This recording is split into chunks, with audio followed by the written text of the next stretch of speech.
2월 12일 월요일입니다. 어제 주일은 잘 보내셨습니까? 설 연휴 마지막 날인데 돌아가는 길도 안전한 귀경길 되시기를 기도합니다. 오늘 함께 묵상할 말씀은요, 마가복음 14장 12절에서 21절입니다. 무교절의 첫날 곧 6월절 양 잡는 날에 제자들이 예수께 여짜오되 우리가 어디로 가서 선생님께서 6월절 음식을 잡수시게 준비하기를 원하시나이까 하매 예수께서 제자 중에 둘을 보내시며 이르시되 성내로 들어가라. 그리하면 물 한 동이를 가지고 가는 사람을 만나리니 그를 따라가서 어디든지 그가 들어가는 그 집 주인에게 이르되 선생님의 말씀이 내가 내 제자들과 함께 6월절 음식을 먹을 나의 객실이 어디 있느냐 하시더라 하라.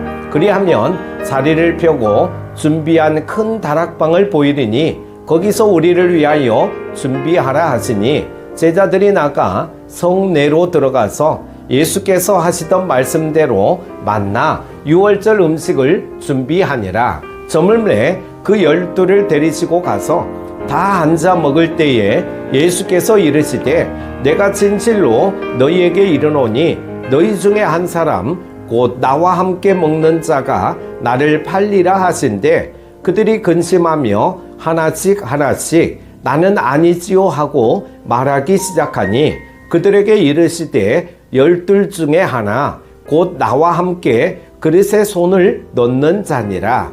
인자는 자기에 대하여 기록된 대로 가거니와 인자를 파는 그 사람에게는 화가 있으리로다. 그 사람은 차라리 나지 아니하였더라면 자기에게 좋을 뻔하였느니라 하시니라. 아멘.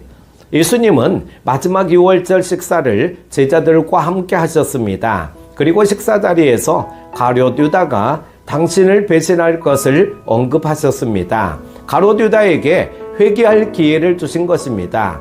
회개의 기회를 주시는 예수님의 사랑과 가룟 유다의 반응 사이에서 우리가 배워야 할 교훈은 무엇일까요? 첫 번째는 회개할 기회를 놓치지 말아야 한다는 것입니다. 예수님은 제자들과의 6월절 식사 자리에서 한 제자의 배신을 언급하셨습니다. 주님과 함께 그릇에 손을 넣는 자가 배신자이며 배신의 결과는 혹독하리라고 말씀하셨습니다. 그는 예수님과 한 그릇에 손을 넣어 음식을 나눌 정도로 그분과 가까운 자리에 앉아 있었지만 스승을 배신하겠다는 사악한 생각에 사로잡혀 있었기에 그의 마음은 그분의 음성을 들을 수 없을 만큼 멀어져 있었습니다. 하지만 예수님은 그에게 회개할 기회를 주셨습니다. 주님은 마지막까지 유다의 배신에 마음 아파하시며 그에게 돌이킬 기회를 주신 것입니다.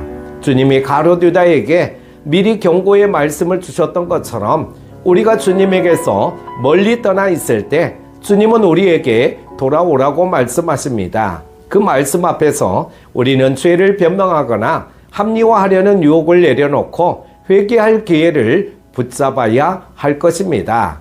유다는 은 30에 예수님을 배신하고 제사장들에게 예수님을 넘기는 어처구니 없는 음모를 꾸몄습니다. 예수님은 그만이 알아들을 수 있는 말씀으로 경고하셔서 그가 그릇된 결정을 돌이킬 기회를 주셨습니다. 하지만 유다는 끝내 자기 생각을 철회하지 않고 죄악의 길에서 돌이키지 않았습니다. 우리는 죄를 지적하시는 주님의 목소리에 귀를 기울이고 그분의 음성을 크게 들어야 합니다. 그리고 잘못된 길에서 돌이켜 바른 길을 걸어야 합니다. 회개할 기회가 주어졌을 때 그 기회를 놓치지 말고 붙잡을 때 성령님이 우리 삶을 이끌어 가실 것입니다. 두 번째는 관용한 결과를 하나님께 맡겨야 합니다.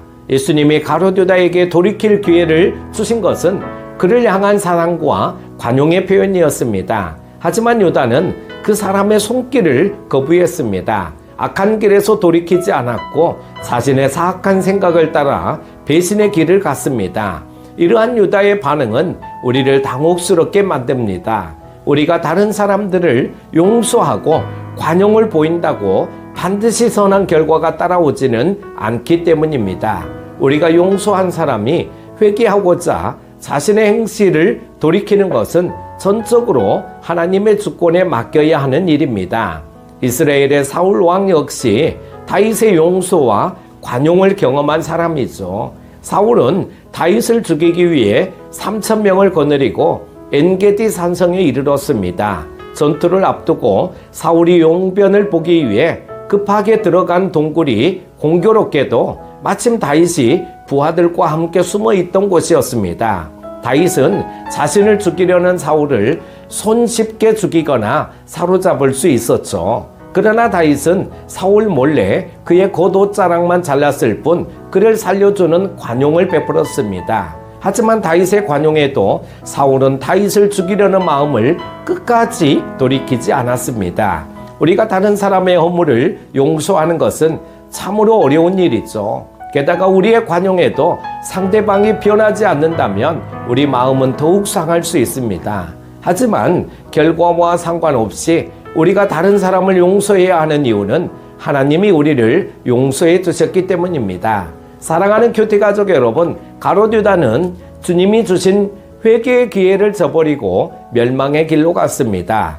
회개의 기회는 죄인을 향한 주님의 끝없는 자비를 보여줍니다. 그러므로 주님이 돌이키라 말씀하실 때 즉시 회개해야 합니다. 주님은 회개하고 돌이키는 자들을 용서하시고 품어주십니다. 이 용서의 은혜를 잊지 말고 다른 사람의 허물을 덮어주는 관용의 삶을 사시기를 바랍니다. 오늘 하루도 승리하십시오. 기도합니다.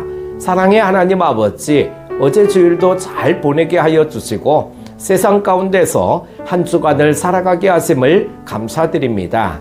오늘까지 계속되는 연휴도 잘 보내게 하시고 귀경길 또한 안전하게 지켜주시기를 원합니다.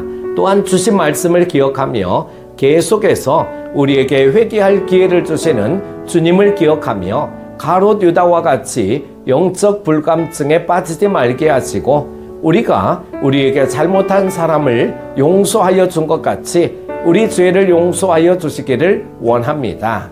남은 연휴도 평안한 쉼의 시간 되게 하여 주시기를 원하오며 예수님의 이름으로 기도드립니다.